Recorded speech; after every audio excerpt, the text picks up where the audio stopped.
Good afternoon, everyone. My name is Fakati Amos, and today I'm going to show you how to create a repo and then push your code to GitHub. Thank you. First of all, you open your browser and you log into https://github.com. Once you hit this URL, it will take you to your account. So here's my account. Let's wait for some time for it to load, and then you click on new.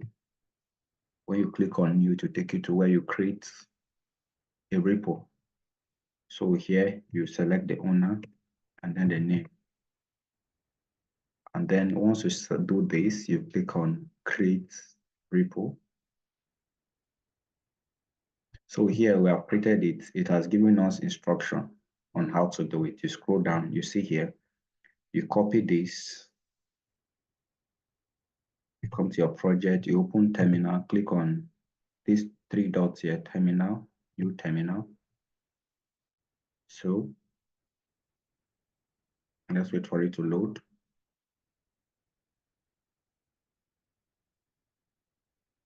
And you paste. Mind you, we copy this command here, git init.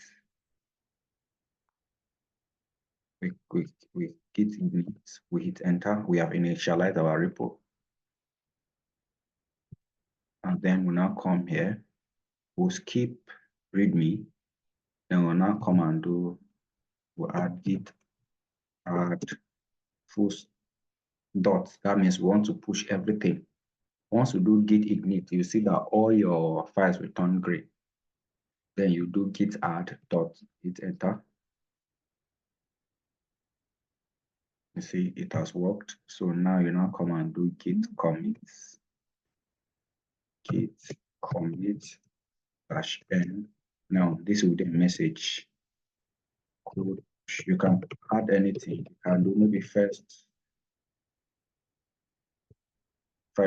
commit, enter.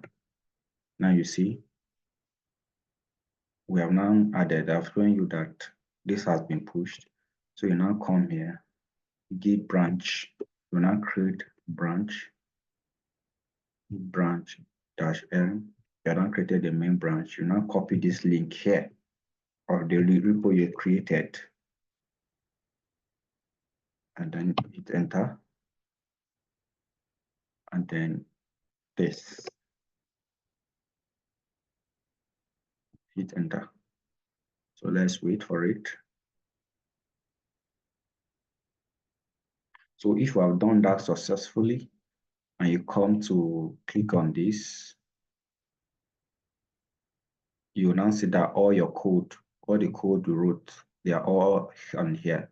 So you can copy this link and then go and paste it in our Google Classroom.